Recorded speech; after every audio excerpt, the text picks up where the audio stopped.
Bienvenidos a la Noche Infinita. Antes de comenzar, cuéntanos en los comentarios desde dónde nos escuchas y qué temáticas te gustaría que exploremos en el futuro. Leemos cada mensaje con atención y siempre tomamos en cuenta sus sugerencias para los próximos relatos.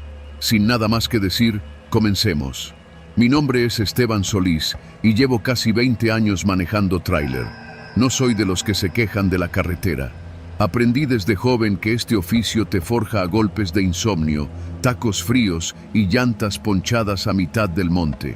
He cruzado el país de punta a punta más veces de las que puedo contar, desde la frontera con Matamoros hasta Ensenada, desde Chiapas hasta Hermosillo.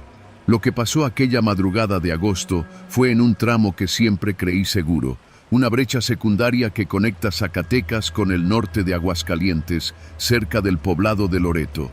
Todavía tiemblo cuando me acuerdo. Había salido de San Luis Potosí con un cargamento de tarimas industriales rumbo a una maquiladora en Fresnillo. Ya conocía el camino. Eran rutas que tomaba seguido y esa noche preferí evitar la carretera principal porque había un choque múltiple en la Federal y los GPS marcaban el tráfico detenido. Confié en una brecha que muchos traileros usan como atajo, un camino angosto, sin pavimentar, pero más directo. Lo conocía, o al menos eso pensaba. Eran cerca de las 2 de la madrugada. Llevaba la radio apagada. Solo el rugido del motor y el tambor constante de los neumáticos sobre la tierra seca. La luna estaba alta, suficiente para iluminar el terreno polvoso que serpenteaba entre cerros bajos y parcelas solitarias. A unos 5 kilómetros de la desviación, vi luces. Pensé que era otro conductor detenido, pero no. Conforme me acercaba, distinguí un letrero improvisado en medio del camino: Retén militar. Estaba escrito con aerosol sobre una lona blanca colgada entre 2 tambos de aceite. Del lado derecho, 3 hombres con uniformes tipo camuflaje, chalecos antibalas y fusiles. Uno de ellos tenía una gorra de la Marina, otro usaba un radio portátil y el tercero se me quedó viendo con la mirada clavada como si ya me conociera. Reduje la velocidad. No tenía opción. El camino era demasiado estrecho para dar vuelta. Frené el tráiler a unos metros de los conos naranjas colocados en zigzag. Apagué el motor, bajé la ventana y esperé a que me indicaran algo. Uno se acercó al lado del conductor, alto, delgado, con barba recortada. En la oscuridad no se le notaban bien los rasgos, pero la voz era firme. «Buenas noches. Documentos, por favor». «Claro, oficial», respondí, usando el mismo tono respetuoso de siempre. Le entregué mi licencia federal y el manifiesto de carga. Lo revisó por unos segundos. No dijo nada. Solo chasqueó la lengua y luego asintió. «¿De dónde vienes?» «San Luis». «¿Destino?» «Fresnillo». «Tarimas». ¿Sabes que esta brecha es zona federal vigilada?» «No, señor. Siempre la he usado. Nunca me han detenido». «Pues hoy sí», dijo, y chifló con los dedos. Los otros 2 se acercaron. Uno se colocó frente al tráiler con el rifle apuntando al suelo. El otro abrió la puerta del copiloto y subió sin pedir permiso. Era más joven, moreno, ojos pequeños. Llevaba guantes de piel. «Vamos a hacer una revisión de rutina, patrón. ¿Le molesta?» Ya no era pregunta. «No, claro que no», dije, tragando saliva. El que subió empezó a revisar la cabina. Cajones, compartimentos, la litera. No se veía nervioso, más bien confiado, como si supiera que no encontraría nada, o como si eso le diera igual. «¿Qué lleva?», preguntó de nuevo el barbón. «Tarimas, nada más. La caja está sellada», respondí señalando el sticker de la puerta trasera. «Vamos a tener que romperlo. Hay revisión aleatoria», dijo sin esperar respuesta. Bajó del tráiler y caminó hacia la parte trasera. Yo lo observaba por el espejo. El otro se mantenía firme frente al vehículo, inmóvil. El más joven seguía en la cabina, ahora sentado en el asiento del copiloto. Parecía vigilarme. Escuché cómo arrancaban el sello de la caja, luego el rechinido metálico de las puertas al abrirse. Pasaron 2 minutos, luego 5. El tipo que estaba en la caja no regresaba. El silencio se hizo denso. El que estaba adentro sacó su radio y dijo algo muy bajo, como si no quisiera que yo escuchara. «¿Todo bien, verdad?», pregunté, con la voz más firme de lo que sentía. El joven sonrió apenas. «¿Usted conoce a los Mota?». «¿Perdón?».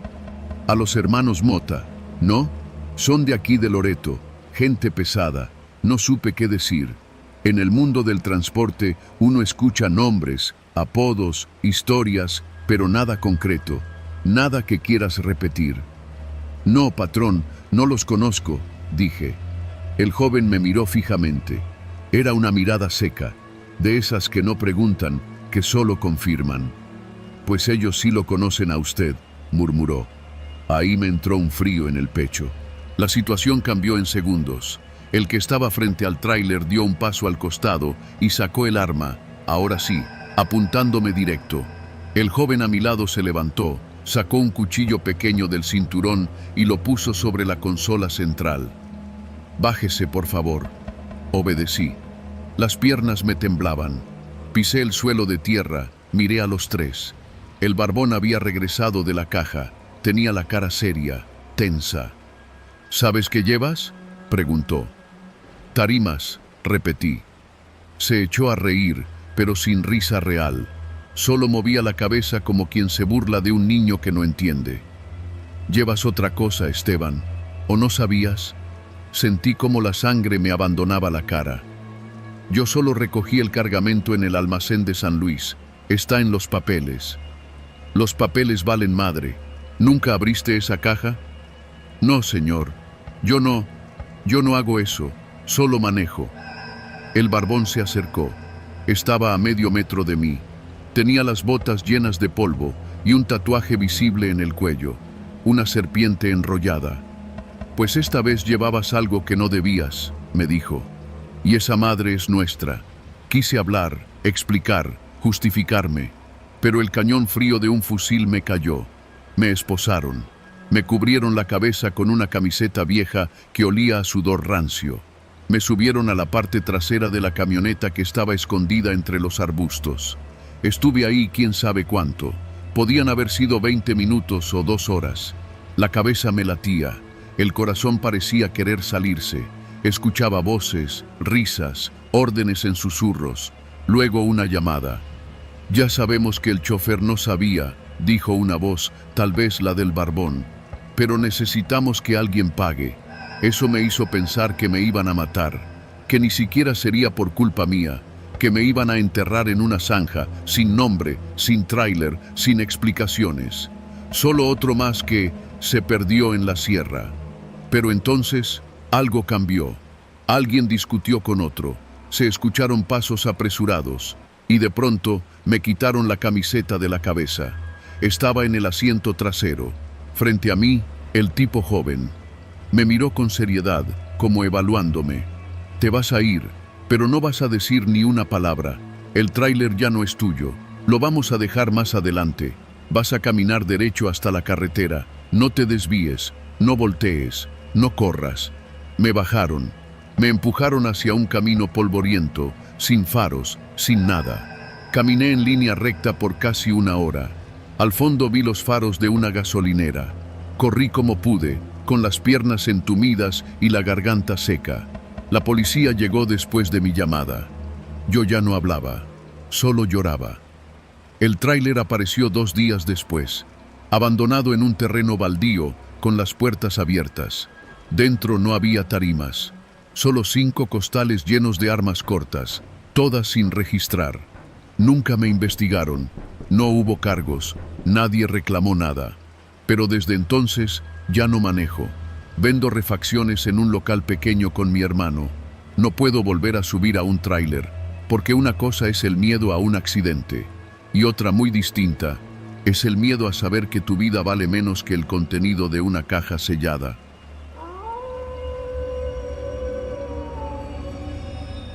Me llamo Eduardo Pineda, soy trailero desde hace más de 15 años. He cruzado el país de norte a sur, de este a oeste. Lo he manejado todo, carga seca, refrigerada, maquinaria, ganado.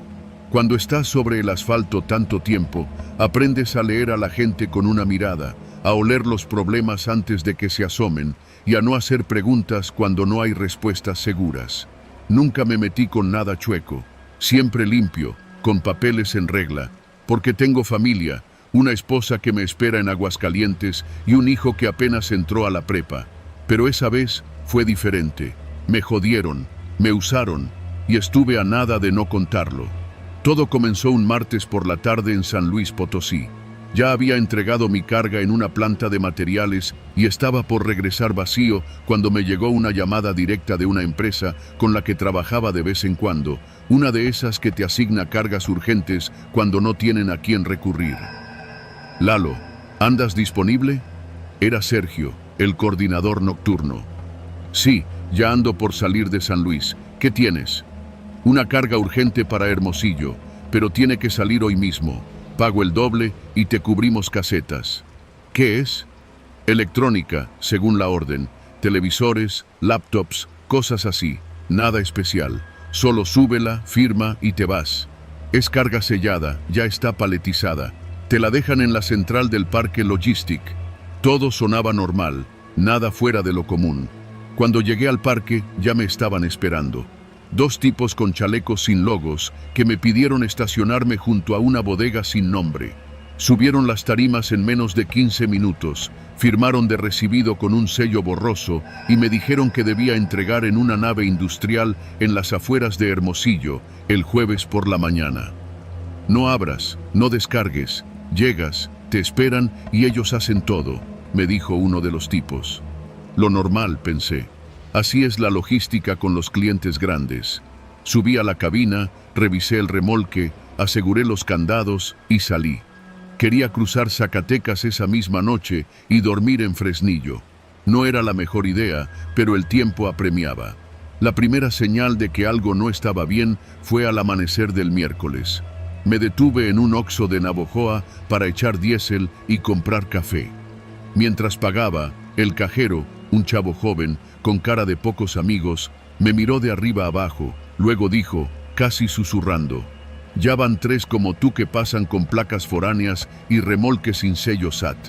Todos con cara de no saber». Me quedé quieto. «¿Cómo?» «Nada, olvídalo. Nomás dije, ten cuidado». Regresé al tráiler sintiendo que algo no cuadraba. Revisé el remolque. No había sello de la aduana, ninguno. Y eso no era normal para una carga declarada como electrónica importada. Me metí a revisar los documentos. Todo parecía en orden, pero noté que el número de guía no coincidía con el del código QR del embarque. No era algo que saliera a simple vista, pero yo tengo callo y algo me olía mal. Pensé en hablarle a Sergio, pero decidí esperar. Solo quería terminar el viaje. Crucé la caseta de fundición sin problema. No hubo revisión, pero antes de llegar a Hermosillo, cerca de las 11 de la noche del miércoles, vi un retén militar improvisado a unos 100 metros. No era de los oficiales, no tenían escudo ni patrulla visible, solo conos naranjas y unas cuantas linternas. Me marcaron el alto. Un tipo con uniforme sin insignias se acercó al ventanal. ¿Destino? Entrega en nave industrial, aquí en Hermosillo. ¿Qué carga? Electrónica. Le mostré la hoja. La revisó sin mucha atención. Luego se alejó un momento. Vi por el retrovisor cómo otro soldado, o eso parecía, revisaba la parte trasera. Luego el primero regresó. Siga. No fue ni una inspección. Fue más una revisión de rutina para que supieran que yo pasé por ahí. Pero desde ese punto sentí que alguien me seguía. Un vehículo gris, una Cherokee sin placas, mantuvo distancia todo el tiempo mientras entraba a la ciudad. Me orillé en una gasolinera en la salida a Bahía de Quino, fingiendo que tenía una llamada. La Cherokee pasó, pero se detuvo a los 100 metros. Apagué luces, esperé. Cuando encendí de nuevo y retomé la ruta, la Cherokee volvió a aparecer en el retrovisor. No me gustó nada. La dirección de entrega era una nave industrial a medio construir, en una zona polvorienta al borde de la ciudad. No había señalamientos, ni logos, ni personal de seguridad. Pero un tipo me esperaba, con gorra, sin uniforme y una radio en la mano. Me pidió bajarme y que entregara ahí mismo, que ellos harían el resto. ¿Dónde está el recibo? No te preocupes, aquí no se firma nada. ¿Y el pago? Ya lo tienen en tu empresa. Quiero ver un documento. El tipo sonrió, como si supiera que no tenía salida. ¿Sabes qué llevas? ¿Qué? 200 kilos de fentanilo escondido entre los paneles de las cajas. Paquetes dobles fondo, bien armado. Nadie revisa, todo mundo cree que son pantallas. Mi estómago se apretó como si me hubieran golpeado. Yo no sabía nada, murmuré. Por eso estás aquí. No sabías, eres el limpio, el sacrificable. Volteé. 2 tipos más salían de la nave. Uno con pistola a la cintura, el otro con guantes negros. Vas a dejar el tráiler y vas a irte en la troca con este compa. Te va a dejar en la central. Te subes a un autobús a donde quieras y no hablas de esto con nadie. Tragué saliva. Podía correr, pero no ganar. Podía resistirme, pero no vivir. Asentí. Subí a la camioneta. En menos de 20 minutos me dejaron en la central camionera de Hermosillo. No dijeron nada más. No me tocaron. Solo me dieron un sobre con dinero en efectivo y me dijeron, este viaje no existió. Tomé el primer autobús a Aguascalientes con el estómago hecho nudo, las manos temblorosas y el miedo hecho sombra en la nuca.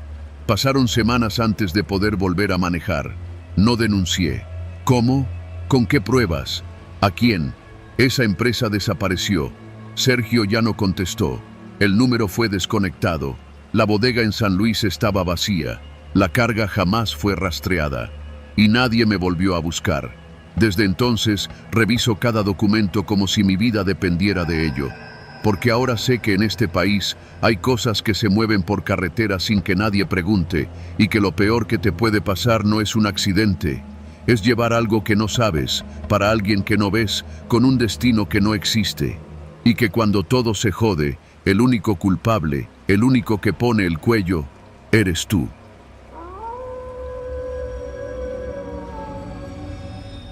Siempre supe que manejar de noche era peligroso, pero uno nunca imagina que lo que más miedo le va a dar no son los baches ni los asaltos. Es la gente, la mirada de ciertos hombres, lo que dicen cuando ya no hay nadie para oírlos. Me llamo Saúl y soy trailero desde hace más de 15 años. He cruzado todo el país con mi caja seca, de norte a sur, con miles de kilómetros en la espalda y más historias de las que podría contar en una sola borrachera. Pero hay una que nunca he podido sacar del pecho y creo que nunca podré. Esa noche iba por la autopista México-Veracruz, ya de regreso con la caja vacía, después de dejar un pedido en un centro de distribución en Córdoba. Mi plan era parar en una gasolinera cerca de Acatzingo para dormir y al día siguiente llegar tranquilo al patio de maniobras en Iztapalapa. Todo iba normal. Manejaba relajado, con la radio encendida y el café que me había comprado en la última caseta todavía caliente. La hora, según el tablero, marcaba las 11:40. La carretera estaba sola. Solo faros de repente a lo lejos, de frente o por el retrovisor, pero nada sospechoso. Entonces vi el retén. No era un retén de los normales. No había logos de Guardia Nacional, ni luces oficiales. Solo 2 camionetas negras atravesadas a media carretera y 3 hombres con chalecos fosforescentes parándome con una lámpara de esas que parpadean en rojo. Frené por puro instinto. Uno de ellos se me acercó directo por el lado del conductor. No se identificó. No traía radio ni insignias. Me apuntó con algo que apenas vi por el rabillo del ojo. «Bájate, ahora». La voz era seca, sin titubeos. «¿Qué pasa?», pregunté. «Te toca el desvío. No preguntes, solo hazlo». Me lo dijo como si fuera una instrucción habitual, como si todos los traileros lo supieran.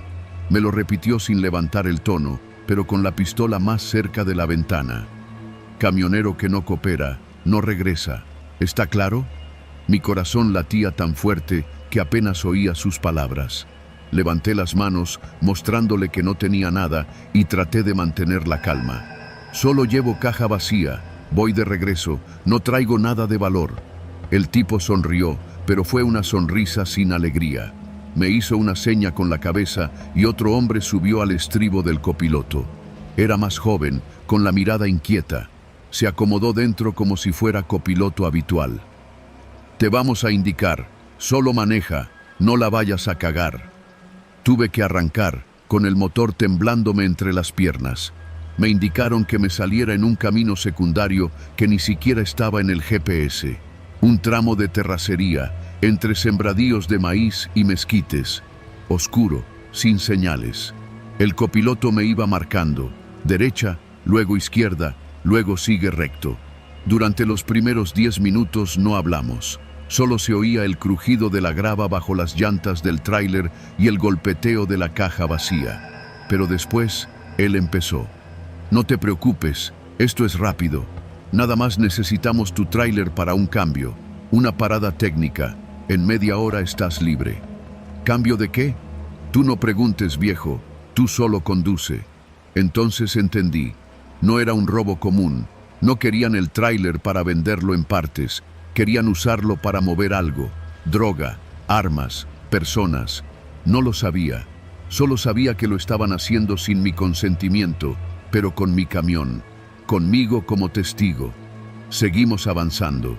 Llegamos a un terreno con una bodega metálica oxidada. Había otros 2 camiones estacionados, sin choferes. Hombres con pasamontañas iban y venían cargando cajas. No había luces más que las de unas torres eléctricas con reflectores improvisados. No pude contar cuántos eran, pero vi al menos 6 armados. «Estaciónate de reversa en esa rampa», me ordenó el copiloto. Lo hice. Tenía las manos mojadas del sudor. Mis piernas temblaban tanto que apenas podía pisar el freno. Apagué el motor cuando me lo pidieron. Bajé. Un tipo me revisó. Me quitó el celular. Lo apagó y lo guardó en su chamarra. «Por seguridad, jefe. No te preocupes, vas a salir bien. Pero si haces una pendejada...» Hizo el gesto de una pistola con los dedos y me guiñó el ojo. Me dejaron esperando afuera, cerca de un tambo de metal con fuego encendido. Me dieron una botella de agua. Nada más. Escuché cómo descargaban y luego volvían a cargar cosas. Nunca supe qué era. Algunos hablaban en código, otros hacían chistes entre ellos, pero nadie me dirigía la palabra. Yo solo me quedé sentado, mirando hacia la nada, sintiendo que el corazón me martillaba el pecho. Entonces oí un grito desde adentro. «¡Ese no es el tráiler! ¡Este no tiene compartimento doble!»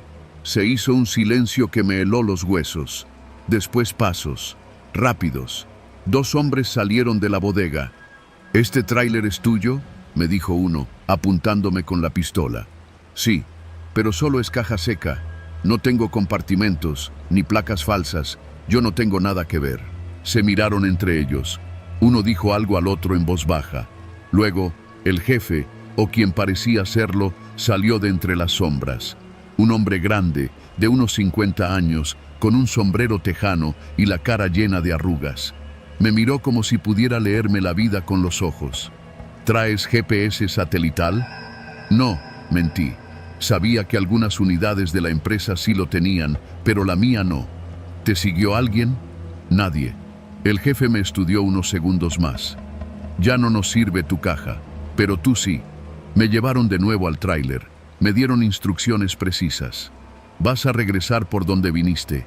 Vas a manejar despacio, como si nada. Si ves una patrulla, no frenes. Si te preguntan, venías de recoger una caja vacía y te perdiste. Nada más. ¿Entendido? ¿Y mi teléfono? Luego te lo regresan, si todo sale bien». Subí al tráiler. Sentía que me habían vaciado el alma. Arranqué de nuevo. Salí de ese camino de regreso a la autopista. Tardé más de 20 minutos en volver a ver un letrero verde. Cuando me reincorporé a la carretera, eran casi la 1:30. Manejé en silencio. Tenía la garganta seca, el cuerpo entumido, los ojos abiertos como platos. No había música, no había voz, solo el ruido del motor. Llegué a la gasolinera donde tenía pensado parar desde el principio. Ahí mismo me metí al baño y vomité. Luego me lavé la cara y me encerré en la cabina del tráiler. Lloré. Sí, lloré, porque sentí que estuve a nada de no regresar. A la mañana siguiente, cuando ya amanecía, Un chavo se me acercó en la estación de servicio. Tenía una chamarra de repartidor y una mochila colgando del hombro. ¿Saúl? Asentí, desconfiado. Esto es tuyo, me entregó mi celular. Antes de que pudiera decir algo, se alejó rápido y se perdió entre los carros. Lo encendí. Tenía todas mis cosas intactas, fotos, música, nada extraño. Solo una nota de voz, sin remitente. La abrí. Gracias por tu cooperación, sigue con tu vida y no digas nada. Tú eres de los que entienden, ¿verdad? No contesté, solo la borré. Desde ese día nunca más tomé rutas nocturnas. A nadie le dije lo que me pasó.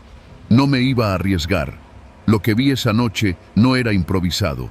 Era un engranaje más en algo mucho más grande, más oscuro. Y yo solo era otro chofer más, uno que tuvo la suerte de no terminar encajuelado en algún baldío.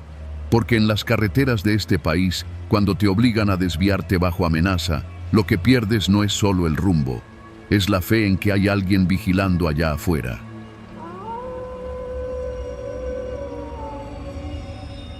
A estas alturas ya no distingo si sigo manejando por necesidad o por costumbre. Me llamo Ernesto, tengo 51 y llevo casi 30 al volante de un tráiler doble remolque. Recorro las carreteras del país como si fueran una extensión de mis venas. La México-Puebla, la 57 rumbo a Querétaro, la de Cuota que va a Veracruz. Cuando uno pasa más tiempo en la cabina que en su casa, aprende a respetar la carretera como a una fiera dormida. Nunca sabes cuándo te va a morder. Esa noche estaba en el tramo entre San Martín, Texmelucán y Tehuacán. Llevaba cemento en el primer remolque y varilla en el segundo. Peso muerto, bien asegurado. Salí tarde del almacén porque hubo retraso en la carga. Eran casi las 11:20 cuando me incorporé a la autopista. Me esperaba una noche larga, pero tranquila, o eso creía. La carretera estaba vacía, apenas algunos tortones y un par de autobuses. El cielo estaba cubierto, pero sin amenaza de lluvia. La radio escupía corridos viejos y de vez en cuando alguna alerta de tránsito. Saqué una coca de la hielera y le di un trago, todo en calma. Solo el ronroneo constante del motor y el reflejo blanco de los faros iluminando el asfalto. Pasando el kilómetro 40, vi el primer auto. Era un Tsuru blanco, modelo 90 y tantos. Venía a exceso de velocidad, rebasando por la derecha. Me rebasó tan cerca que lo sentí raspar el viento de la cabina. Le menté la madre sin pensarlo. Pinche loco. No le di importancia. Pensé que era un borracho o algún narco menor jugando a hacerse el valiente. Pero 15 minutos después, lo vi otra vez. A lo lejos, parado en el acotamiento, con las luces intermitentes. Frené un poco por precaución. Ya uno ha visto de todo, desde asaltos hasta accidentes fingidos para robarte. Cuando pasé junto a él, me pareció ver que no había nadie en el interior. Ni movimiento, nada. Seguí. Cerca del kilómetro 56 lo volví a ver, pero esta vez venía detrás de mí. No sé cómo lo hizo, pero estaba otra vez allí, siguiéndome a una distancia incómoda. Pensé que tal vez quería rebasarme, así que me abrí un poco, pero no lo hizo. Se quedó ahí, pegado como chicle en suela de zapato. Tomé el radio y avisé a otros traileros que anduvieran por ahí. Aquí el Gallo, en tramo Tehuacán-Tlacotepec. Un coche blanco me sigue raro, atentos por si es algo turbio. Una voz respondió. Te escucho, Gallo. Yo ando más adelante. No hay retenes. ¿Qué carro? Tsuru blanco, sin placas traseras. Ya me rebasó una vez. Lo vi parado y ahora me sigue. Cuidado, a lo mejor es caída de carga. Ya sabes, bajan gente de los remolques y les roban hasta los seguros. Me puse alerta. Empecé a checar los espejos a cada rato, pero no vi nada raro en la carga. Todo seguía igual. El Tsuru se mantenía firme, no hacía señales, no mostraba intenciones claras, solo seguía ahí. Kilómetro 60. El camino se volvió más solitario. Pasamos por un tramo sin iluminación, rodeado de monte bajo y una fábrica abandonada a la izquierda. Fue ahí donde la cosa se puso fea. El Tsuru se acercó más. Ya podía ver sus faros reflejados en mis retrovisores laterales. Le hice cambio de luces para que retrocediera. No reaccionó. Entonces lo escuché. Un golpe seco, como si algo pesado hubiera caído dentro del segundo remolque. Me congelé. Frené un poco. Volví a mirar por los espejos. Nada. Solo el Tsuru detrás. Saqué una linterna de mano que tenía en la cabina y traté de apuntarla al retrovisor, pero el ángulo no daba. Otro golpe, esta vez más fuerte. Me vibró hasta la columna vertebral. No podía detenerme ahí. Era zona roja, sin señal. Bajarme sería como firmar mi sentencia. Entonces lo decidí. En el kilómetro 63 había una rampa de emergencia y un retorno improvisado usado por campesinos. Iba a meterme ahí, frenar y ver qué diablos estaba pasando. Hice las maniobras, señalé con luces. El Tsuru no se movió. Me seguía. Entré a la rampa y paré en seco. Bajé con la linterna en la mano y un tubo que llevaba por seguridad en la cabina. Caminé despacio hacia los remolques. El viento era seco y el silencio era tan espeso que podía oír mi respiración. Al dar la vuelta al segundo remolque, sentí como algo se me revolvía en el estómago. La lona estaba cortada. No mucho, pero lo suficiente como para que una persona pudiera meterse por el espacio. Me acerqué con cautela. Di golpecitos al costado del contenedor. ¿Quién anda ahí? Nada. Me subí por el eje de las ruedas para mirar dentro. Encendí la linterna y apunté entre los fierros y costales de varilla. Vi movimiento. Una silueta agachada. Alguien. ¡Salte, cabrón! ¡Te vas a matar ahí! Nada. Entonces la luz del Tsuru se apagó. Me giré de golpe. Y fue cuando escuché pasos detrás de mí. Varios. No uno. Varios. No pensé. Salté desde lo alto del remolque, caí torpemente en el suelo y me levanté como pude. Eché a correr hacia la cabina, pero escuché el motor del Tsuru arrancar. No me dio tiempo. Me escondí detrás de una roca grande a unos metros, sin hacer ruido. Desde ahí vi la escena. El Tsuru se puso junto al tráiler. Salieron dos tipos con pasamontañas. Uno llevaba una lámpara, el otro un arma corta. Revisaron la cabina, vacía. Luego rodearon los remolques. Le gritaron a alguien más dentro del contenedor. ¿Lo tienes? ¡Apúrate! Desde adentro se escuchó una voz. Está atorado, no puede moverse entre las varillas. Pues sácalo a la fuerza. Ahí lo entendí todo. No era a mí a quien buscaban, era lo que llevaban. El tipo dentro del remolque no era un ladrón, era parte de ellos. Lo habían metido desde antes o en alguna parada. Su idea era sacar la carga por dentro, romper la lona y transferirla al Tsuru. Pero algo había salido mal. Se había atorado y ahora buscaban sacarlo. Uno de los tipos subió con dificultad, pero tropezó y cayó entre las varillas. Escuché un grito, algo seco, seguido de un quejido largo. El otro corrió a ayudarlo, pero el Tsuru empezó a hacer un ruido raro, como si se ahogara. El motor chispeaba. Y entonces, el milagro. Un camión de la Guardia Nacional pasó a toda velocidad por el carril contrario. Frenó a unos metros y se echó en reversa.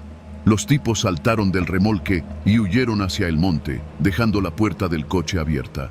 El de adentro nunca salió. Los elementos se bajaron con armas desenfundadas. Me encontraron escondido, temblando. Les conté lo que pude, sin exagerar. Revisaron el remolque. El tipo atorado había quedado atrapado entre dos varillas. Tenía cortes graves y una pierna rota. Lo sacaron con dificultad.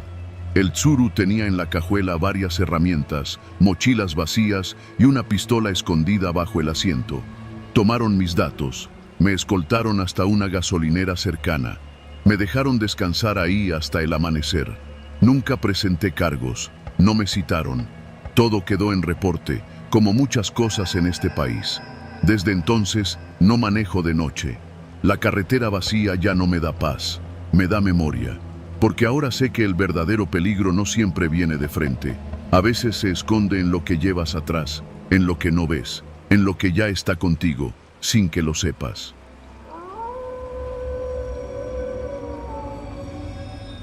Siempre he dicho que hay dos cosas que se deben respetar más que a la muerte: la carretera de noche y el silencio de los traileros veteranos.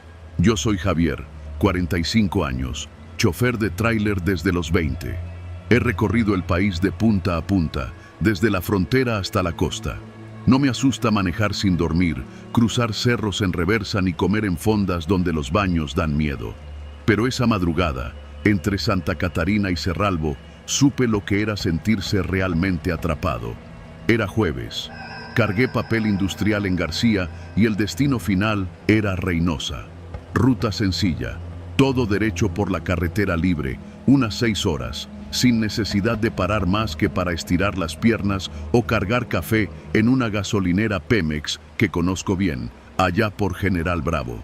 Ya había recorrido ese tramo muchas veces, sabía los topes, los tramos donde se pone resbaloso cuando llueve y hasta dónde agarran señal los radios de corto alcance. Esa noche, la empresa me presionó para salir más temprano. Querían que entregara a las 6 de la mañana, así que arranqué desde las 11.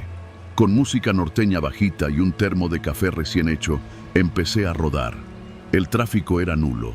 La brisa del norte soplaba fuerte, pero el camión iba bien pesado, así que no me preocupaba. Cuando pasé por el Carmen, noté algo raro. 2 patrullas estatales estaban estacionadas en sentido contrario, con los faros apagados. Uno de los oficiales me observó, pero no hizo intento por detenerme. En el radio de banda corta nadie hablaba, lo cual me pareció extraño.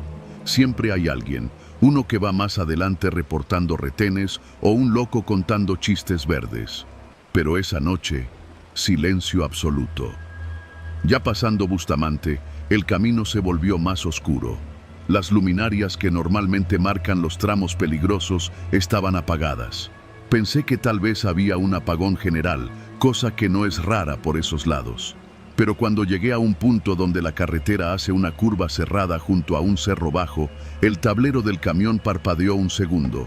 Todo se fue por un instante. Luces, freno de motor, hasta el estéreo. Regresó todo al instante, como si nada. Pero eso nunca me había pasado. Revisé el panel, todo normal. Pensé que tal vez el alternador estaba fallando, aunque el camión era nuevo, apenas lo tenía desde hacía 3 meses. Apreté más el cinturón, me serví otro trago de café y seguí. Eran cerca de las 2:30 cuando vi las luces. A lo lejos, en medio de la carretera, se alcanzaban a distinguir unas intermitentes. Reduje la velocidad y apagué el estéreo. Conforme me acercaba, noté que eran 3 camionetas, 2 tipos Suburban y una pickup. Estaban atravesadas en ambos carriles, como si hubieran chocado de forma extraña. Pero no había señales de impacto. Las puertas estaban abiertas y no había nadie a la vista. Lo primero que pensé fue en un retén falso. Ya me había tocado uno hace años, allá por Michoacán. Me bajaron del tráiler, me quitaron todo y me dejaron amarrado en el monte. Por suerte, me encontró un campesino al amanecer. Desde entonces, siempre cargo una navaja en la bota, una lámpara de mano y 2 teléfonos. Uno visible, el otro bien escondido entre las herramientas. Frené el tráiler unos metros antes. Puse las luces intermitentes. No bajé.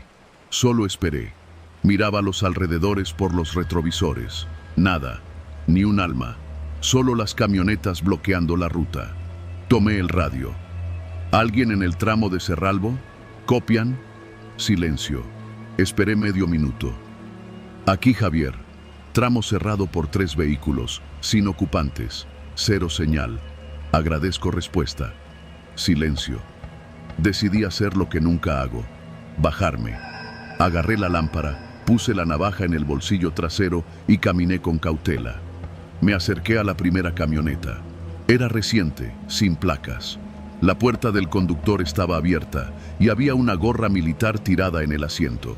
En la segunda, un pick-up con caja abierta, noté algo que me heló la sangre. En el piso, junto al neumático trasero, había una mancha oscura, espesa, sangre. Y no era poca. Tragué saliva. Escuché algo. Un clic metálico, como cuando alguien monta un arma. Volteé en seco. Nada. Apagué la lámpara. Retrocedí despacio hacia el tráiler. No corrí. No grité. Sabía lo que era eso. Una emboscada. Ya dentro del tráiler, cerré las puertas, metí seguro y apagué todo. Me agaché entre los asientos, lo más bajo posible. Saqué el segundo celular, sin señal. Intenté enviar un mensaje por el satelital que me dio la empresa, pero algo interfería. La app marcaba error de conexión. Pasaron 15 minutos eternos. Luego escuché pasos, varios. Uno de los retrovisores captó movimiento, siluetas. Al menos 5 hombres, todos encapuchados, rodeando el tráiler. Uno tenía una linterna, la pasó por el parabrisas, luego hacia la puerta. Otro se subió al estribo del copiloto y golpeó la ventana. «¡Bájate, culero!», gritó una voz. No respondí. «Sabemos que estás ahí, no seas pendejo». Uno de ellos sacó algo del cinturón. Pensé que era un arma. No, era una barra de metal. La usó para intentar abrir la puerta.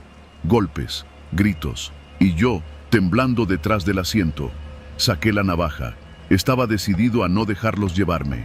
Entonces, escuché otro sonido, fuerte, un motor, otro camión, por la parte trasera. Alguien venía. Los encapuchados se sobresaltaron. Uno gritó algo, otro disparó al aire. Corrí hacia el asiento y arranqué el motor de golpe. Metí reversa. Di marcha atrás con todo. El tráiler se estremeció. Las llantas rechinaron. Los hombres comenzaron a correr. Uno alcanzó a disparar contra el parabrisas. El vidrio estalló, pero no me dio. El otro camión, un tortón blanco, llegó con las luces altas. Se paró a un lado, bloqueando la huida de los encapuchados. Entonces lo vi. Era Santiago, otro chofer que conocí en una pensión de Reynosa. Me hizo señales con la mano para que lo siguiera. No lo pensé. Tomé la curva por la terracería, dejando atrás las camionetas, los disparos y la sangre. Rodamos en silencio por más de 20 kilómetros. Santiago no dijo nada. Yo tampoco. Solo después, en una gasolinera de Apodaca, pudimos hablar. «¿Cómo supiste?», le pregunté. «Nosotros sabemos, entre los nuestros. Cuando alguien no responde por radio, no es casualidad». Nos miramos sin decir más. Los bloqueadores, esos aparatos que usan para inhibir señales de celular y GPS, los estaban usando cada vez más. Ya no era leyenda, era real. Y lo peor, nadie hacía nada. Al día siguiente fui a la delegación de la Guardia Nacional a reportar. Les di la ubicación, no tomaron nota. Solo me dijeron: «Esas zonas mejor evitarlas de noche, compa». Desde entonces, cargo una dashcam con batería interna, navaja, teléfono satelital y un plan de ruta alterna que reviso 3 veces.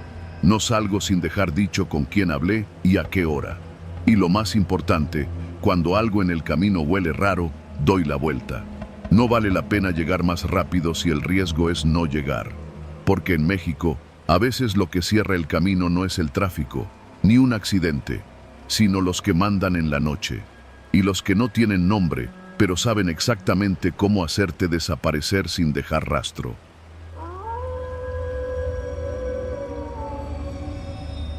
Me llamo Vicente y llevo más de 20 años al volante de un tráiler. A estas alturas, conozco las carreteras de México mejor que las calles de mi propia colonia. He dormido en estacionamientos polvorientos, he desayunado tortas frías en casetas y he visto cosas que preferiría olvidar. Pero nada, absolutamente nada, se compara con lo que viví esa madrugada en la autopista entre Mazatlán y Tepic. Era el segundo día de una ruta larga desde Guadalajara hasta Culiacán, transportando material de construcción, rollos de malla, costales de cemento y algunos tambores con pintura sellada.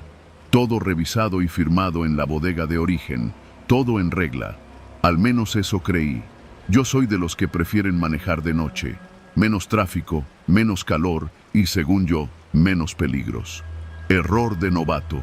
Porque aunque la carretera esté sola, eso no significa que estés viajando solo. Salí de Tepic pasadas las 10 de la noche.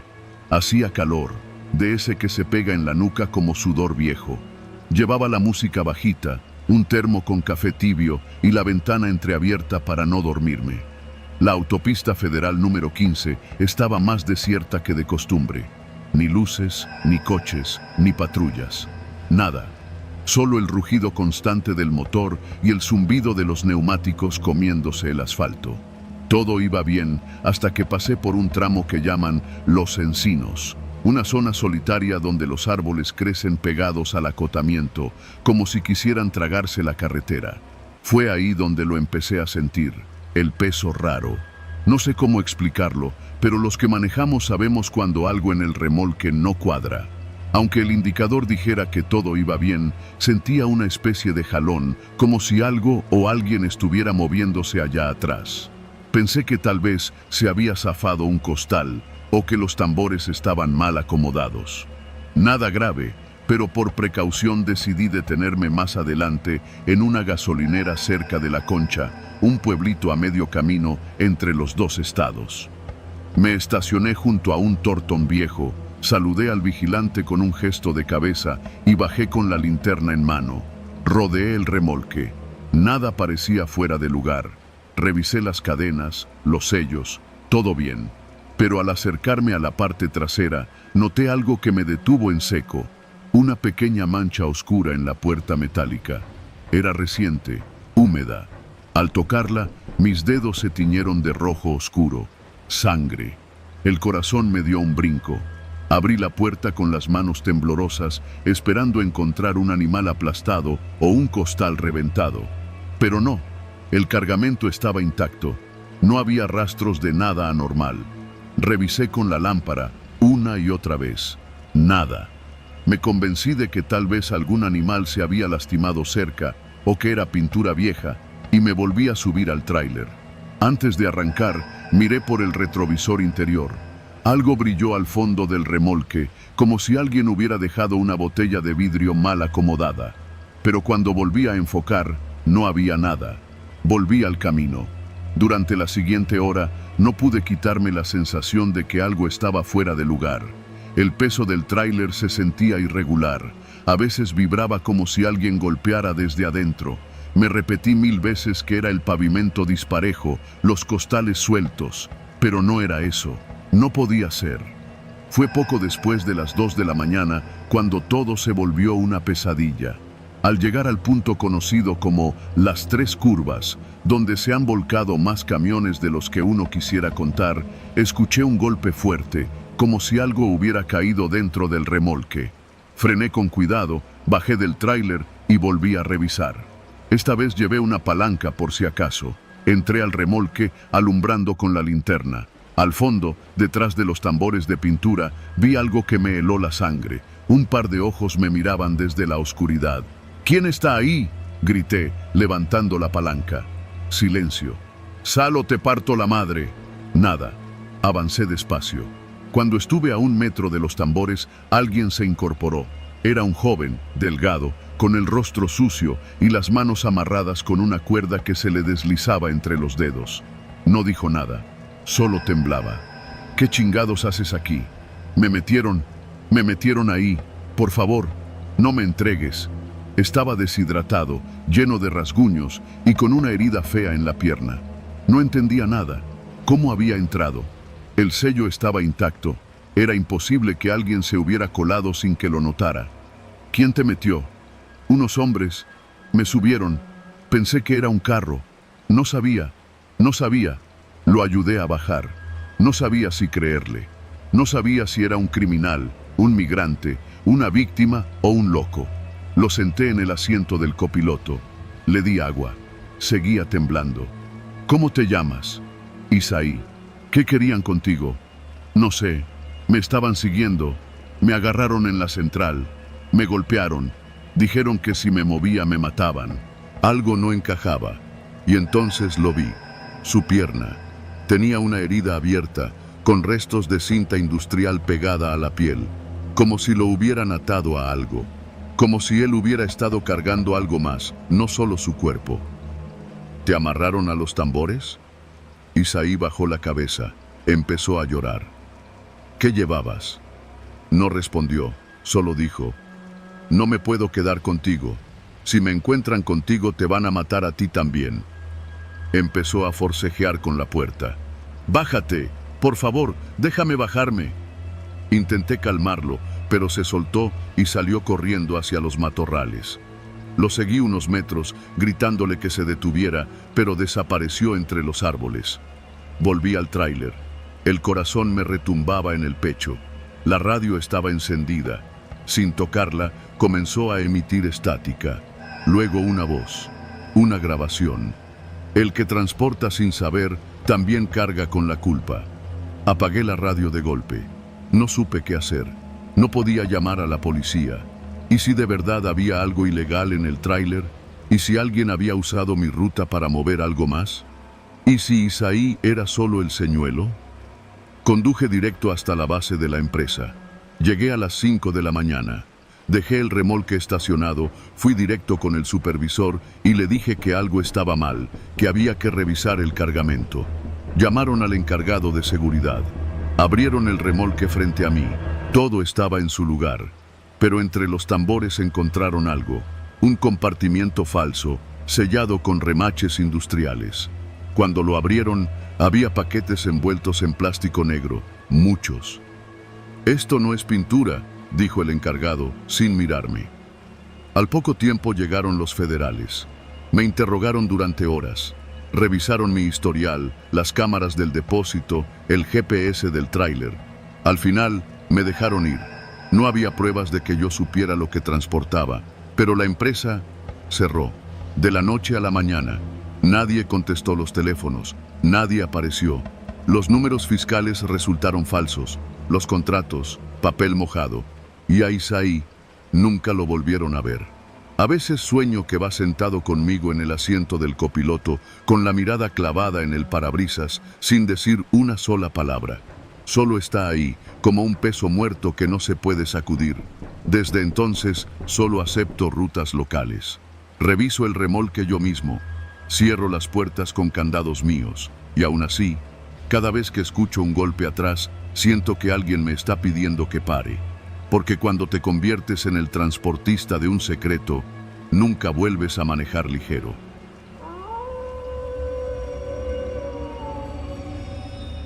Me llamo Alfredo, pero todos en el gremio me dicen Fero, apodo que me gané en los años duros cuando manejaba para la línea roja de Toluca. Tengo 52 años. 28 de ellos rodando por las carreteras de México. Mi hogar es la cabina de un Kenworth T680, motor Cummins, que la empresa me asignó hace 4 años. Le puse su nombre como todo buen trailero, La Güera. Blanca con detalles azul rey, placas del Estado de México, siempre limpia, siempre lista. Nunca pensé que la noche en que me la robaron se llevarían algo más que fierro y carga.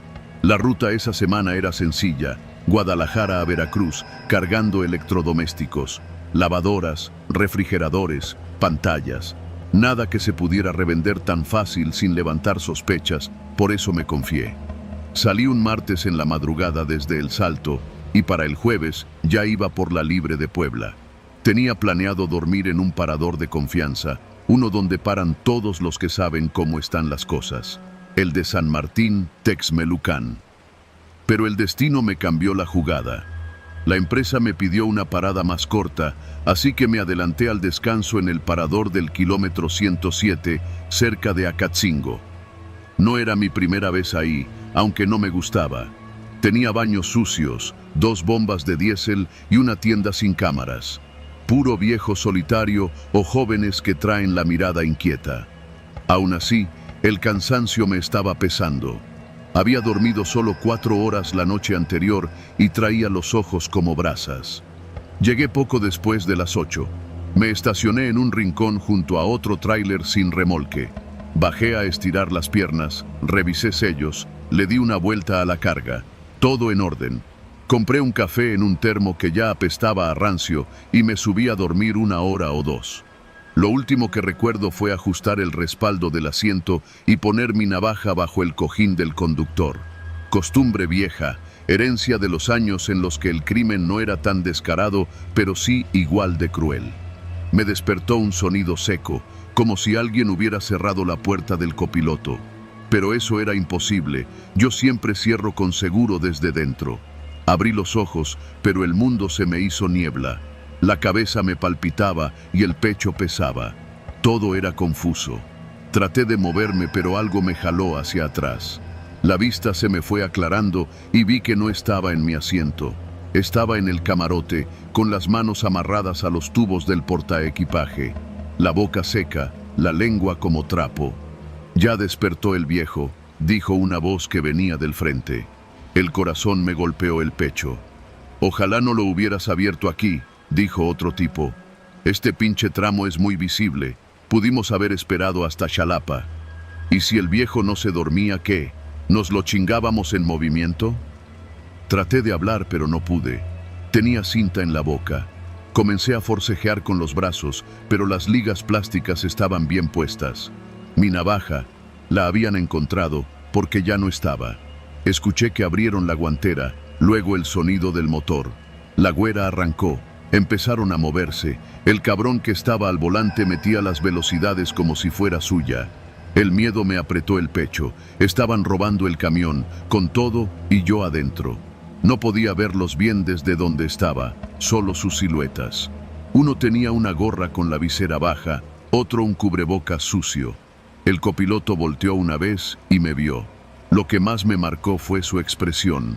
Era como si yo no fuera humano, como si fuera una carga más, algo que se podía desechar en cualquier momento.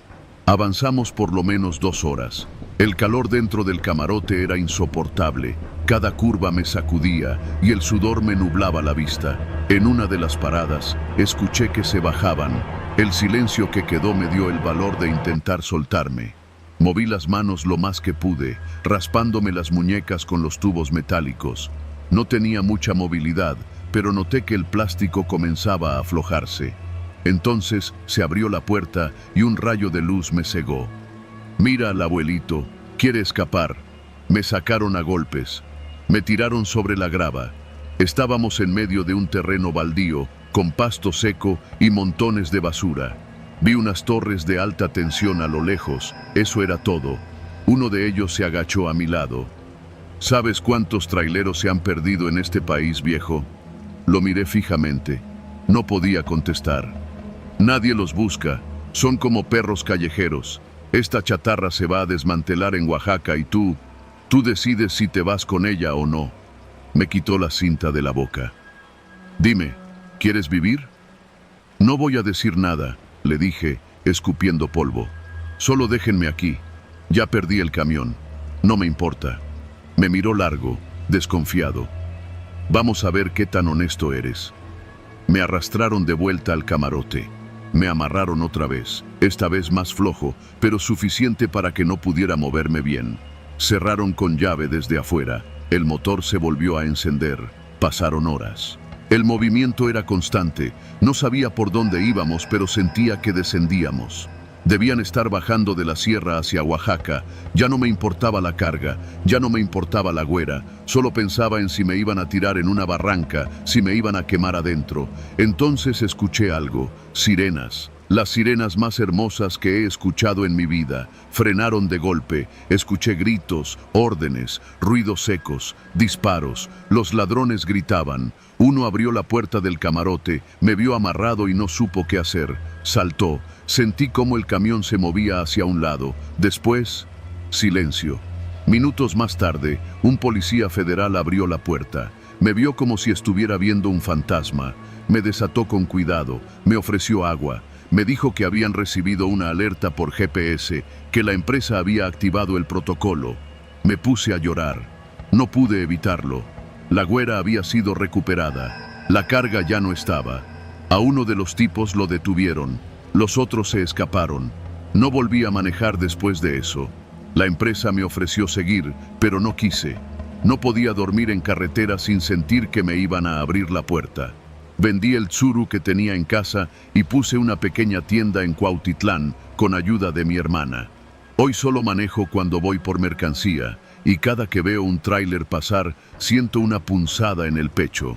No por miedo, sino por saber que allá afuera, cada noche, hay alguien que está a punto de perder algo más que un camión y que nadie, absolutamente nadie, lo va a notar.